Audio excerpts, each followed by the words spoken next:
বাংলাদেশের তদবির বাণিজ্য একটা বিশাল বাণিজ্য, এবং তদবির বাণিজ্যের সবচেয়ে বড় হাতিয়ার কি জানেন? সবচেয়ে বড় হাতিয়ার হচ্ছে এমপিদের ডিও লেটার। এবং আগে ছিল এমপিদের ডিও লেটার, এখন ডিও দেন উপদেষ্টারা কেউ কেউ। শোনা যায় যে ডিএনসিসিতে যেসব নিয়োগ টিয়োগ হয়, উপদেষ্টা আসিফ মাহমুদ সচিব ভুঁইয়া নাকি ডিও দেন। হ্যাঁ, এরকম ডিওর ব্যাপার আছে। এবং ডিও বাণিজ্য বলতে বাংলাদেশে একটা শব্দ আছে, অফিসিয়াল শব্দ না, আনঅফিসিয়াল শব্দ। এটা এমপিদের ক্ষেত্রে সবচেয়ে বেশি শোনা যেত। এমপিরা ডিওর বিনিময়ে, এবং বলতে পারেন মানুষের পেটে লাথি দিয়েও এমপিরা ডিও দিত, এবং একটা কাজে নজরানা নিয়ে 5টা ডিও দিত। 5জন গেল, 5জনের কাছ থেকে টাকা খেত, একই জায়গায় 5জনের নামে ডিও দিত। এরকম ইতিহাসও বাংলাদেশে আছে। তো মূলটা হলো তদবির।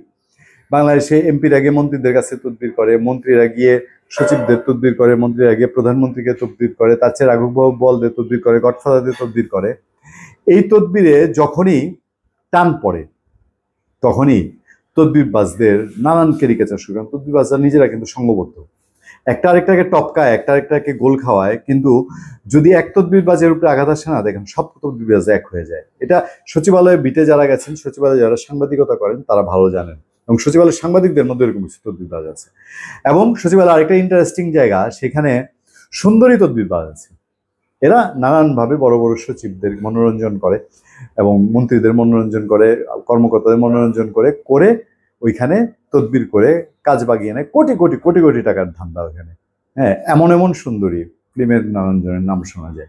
এই বাংলাদেশে তদবির বাণিজ্য একটা বিশাল শিল্প, এবং এটা সবাই করতে পারে না। এটার জন্য সাংঘাতিক শিয়ানা হইতে হয়। বাংলাদেশের রাজনৈতিক দলগুলো, বিএনপি এবং আওয়ামী লীগ, তাদের তাদের ছাত্র সংগঠন, যুব সংগঠন, এই সংগঠনগুলোর মধ্যে যারা বেশি তদবিরে এক্সপার্ট তারাই বড় লোক হয়, কোটি কোটি টাকার মালিক হয়। এই সরকারের সময় এসে বিএনপি ঘুরিয়ে ফিরে এমনই বলেছে যে তদবির কিছু করলে উপদেষ্টাদের কাছে ফল তো হয় না, উল্টা ফল হয়। আসিফ নজরুল বাংলাদেশে আইন উপদেষ্টা, আমি জানি না তিনি এই তদবিরকারীদের প্যাচে পড়েছেন কিনা, বা তদবিরকারীদের যন্ত্রণা, মানে কিন্তু খুব যন্ত্রণাদায়ক শিয়ানা, এবং তারা 2-4জন মন্ত্রী সচিব খেয়ে ফেলো, তাদের কোনো বিষয় না। আসিফ নজরুল একটা পোস্ট দিয়েছেন, একটা কথা বলেছেন যেটা পত্রপত্রিকায় উঠে এসছে। যুগান্তর একটা ইন্টারেস্টিং হেডলাইন করেছে, জীবনে এত অসহায় কখনো অনুভব করিনি। আসিফ নজরুল, জীবনে এত অসহায় কখনো অনুভব করিনি, কারণ সরকারে আসার কারণে আমাকে নিয়ে এত মিথ্যাচার, কিন্তু কোনো প্রতিক্রিয়া দেখাতে পারি না বলে মন্তব্য করেছেন আইন উপদেষ্টা ডক্টর আসিফ নজরুল। তিনি তোপখানা রোডে একটা প্রোগ্রামে, সিডাপে একটা প্রোগ্রামে, একটা সেমিনারে তিনি এটা বলছেন।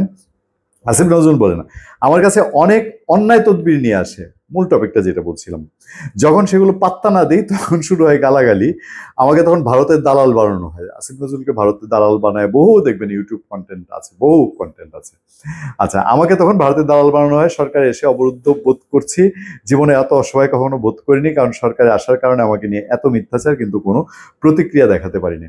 আসিফ নজরুলের অনেক সিদ্ধান্ত, অনেক কাজ নিয়ে আমরা সমালোচনা করি, অনেক কিছুই বলি, অনেক সময় তিনি খুব তার ফেসবুক পোস্ট অনেক সময় তিনি সরিয়ে নেন, এবং বহু সিদ্ধান্তে, বহু কিছুতে তার ভূমিকা নিয়ে আলোচনা হয়।